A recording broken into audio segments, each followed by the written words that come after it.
we were following NBA YoungBoy because he wound up going to California, and then he got in a chase with the cops out there, and then then once they kind of got him, he gets out of the car and he starts running and he ditched a gun. And everyone's saying, well, he's going to get out. He's got to. I'm like, ladies and gentlemen, he's not getting out. And here's why he's not getting out. Even though the judge out in California, which is a very liberal court, he's not going to get out. You know, they're gonna appeal the magistrate's ruling. He's going to get back to Baton Rouge, and the judge is going to hold him. And that's exactly what happened. So you're right in the sense that you know, people do want a broad sweeping generalization, but you just can't do it all the time. It would be kind of irresponsible for you to do it. Yeah. And it's just, there's oftentimes so many factors that you don't know about when you read a 3-paragraph TMZ article about it, that it just would be kind of silly for you to act like you know exactly what's going to happen from here, right? Right. And so, like, when it came to Chauvin, I did predict a lot of the things that would happen in there, and that's only because I know the judge, I know the lawyers, I know the prosecutors. This is one you can speak very authoritatively about. Yeah. And so I'm not just relying on some bullshit article. I know exactly what's going to happen, and I predicted it before that the judge was going to grant the upward departure grounds so that they could ask for a much larger sentence on Chauvin. And mark my words right here, he'll get 25 years, a double upward departure. 25 years is your prediction? Right. It's guidelines is 12 and a half, 150 months. He'll get 300 months. I'm very confident. What did you think of his trial? Did you think it was fair? Do you think it was too much of a media circus? I think the lawyer did what he could. It was a bit of a circus. I mean, I don't envy Eric Nelson. That's the guy who tried that case. He had a climate, a political climate that was just so against him, and he had one thing. There's a doctrine in law called res ipsa loquitur. It means the thing speaks for itself. And that 9 minutes and 29 seconds speaks for itself. Right. That's how I always felt about it, is that if you are going to convince me that this guy did not kill this guy, you are going to have to build such an amazing defense to make me forget about the way that I felt when I first watched that video. And it's not like I just watched that video and I had that opinion.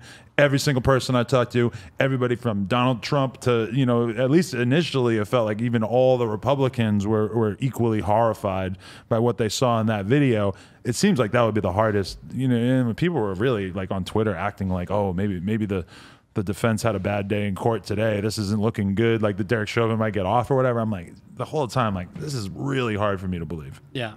Well, one of the things lawyers can't do, we can't change the facts. I can't file a motion. Your Honor, this is hurting me. I'd like some new facts, please. Right. You can't do that. Yeah, and just the idea that, like, you know, okay, he was on drugs. Well, how's that supposed to change my mind about the fact that I watched this guy seemingly kill him on camera? Yeah, it does not take the 929 away. Right, definitely. When you see a lot of the rioting and looting that took place after that, what were your thoughts? I mean, that's your city where you spend most of your time. I was in my front yard with a fucking 9mm and pulled it on my neighbor accidentally. Really? Yeah. We had license plateless cars driving up and down our street. They went to a BP station, totally destroyed it, and a Walgreens totally raided it and totally destroyed it. And this is, you know, several miles from where all the other stuff was happening. Right. They were taking garbage cans because it was garbage day actually, and they were lighting garbage cans on fire. The people doing the bulk of the destruction were not the peaceful protesters. Right. I saw them. They were two groups. They were these Antifa type folks, and they were the like Boogaloo Boy types, and they were not your people who are concerned about justice. Right. Sure, were there some people that took advantage of the 100% off sale at Target? Of course there were. But they weren't the people causing the bulk of the problems. Right, and that is such a crazy thing about when these sort of things happen now, is that, you know, you see rumors on social media that the AutoZone burning down was actually just like a right-wing agitator. I don't want to say it if it's not true, but I feel like that actually that guy was charged with that, and he was in fact. I saw that. I saw him you just see the video where he's breaking the window and he's starting that stuff. Yeah. Yeah. I have one of the protesters who's charged federally with one of the arsons, and there's a death that's involved in that. Wow. And that's supposed to go to trial at the end of June. So from someone who actually lives in that area, do you feel like the media was honest about what was going on in that area? Because I've seen a lot of people basically making the argument that the destruction that took place in Minneapolis was so destructive, so all-consuming, and that you never really got to see the narrative of how these business owners felt, how these homeowners who had their shit burned down, how they reacted to it. Would you say that that's accurate? You know, there's some of it, but what I think is inaccurate is the right wing spin on it, because the right wing spin is, you know, well, if we're going to talk about the thing that happened at the Capitol, let's talk about Black Lives Matter. Well, Black Lives Matter did not destroy the city of Minneapolis. It was other agitators, and so to that end, I think people are uninformed about that. Right, that makes sense. Yeah, like that happened to me at one point where I actually kind of got duped briefly by sort of like a right-wing outlet, actually a pretty famous like commentator, this guy Andy No, who is notorious for like filming those riots and everything.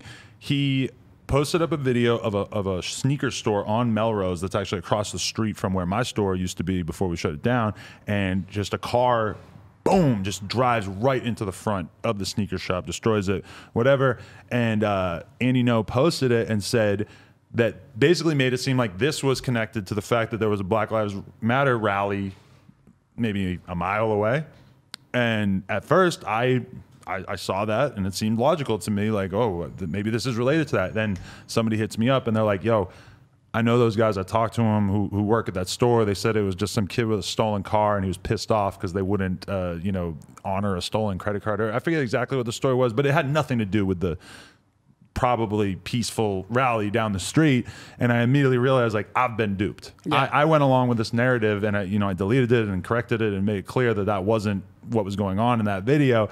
But it just became immediately obvious to me how easy it is for people who have nefarious intentions to twist the narrative. Well, and anybody and everybody can get their message out, like nobody's business. Yeah. So definitely.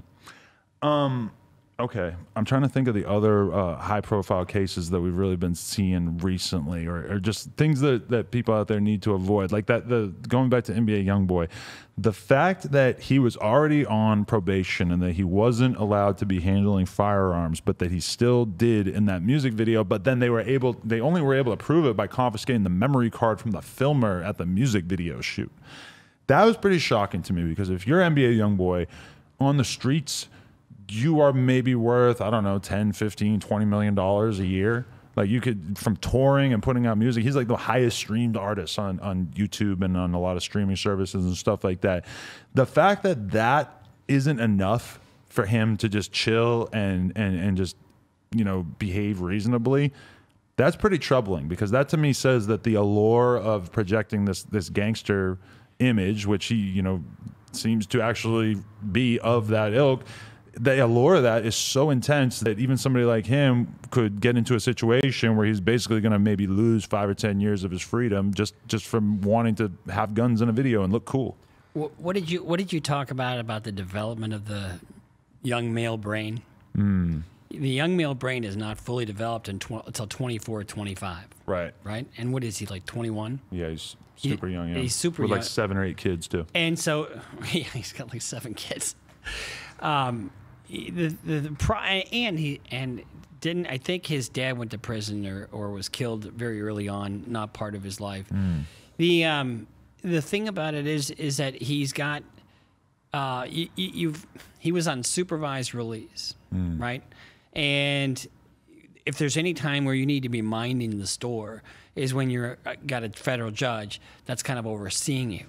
And then he gets busted with another firearm. So he's got another firearm case in addition to the one he's got in Baton Rouge.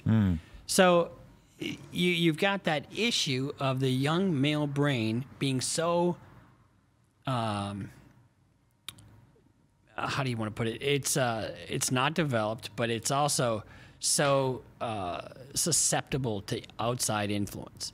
So he's trying to be bad in his community or his circle of friends, and so instead of thinking about what is good for me, I'm going to do what puts me in the position of power or admiration or whatever I got to do to get the approval of this group. And I saw a video of Youngboy's, I think his brother or cousin, I forget, 3-3, where he was talking about why Youngboy behaves the way he does, and it's basically like he's the one with the money. If you're on his team, if you're a manager, if you're somebody who's involved in that, yes, obviously it would seem imperative to you to make sure that he doesn't have guns in his possession and that he's moving the correct way and stuff. But when you're the guy who's controlling the money and he can easily can you if you are a little bit too disruptive in terms of what he wants to do, he's going to fire you. He's going to behave like this prince that he imagines himself to be, and he's going to remove anybody who tries to challenge him. But haven't we seen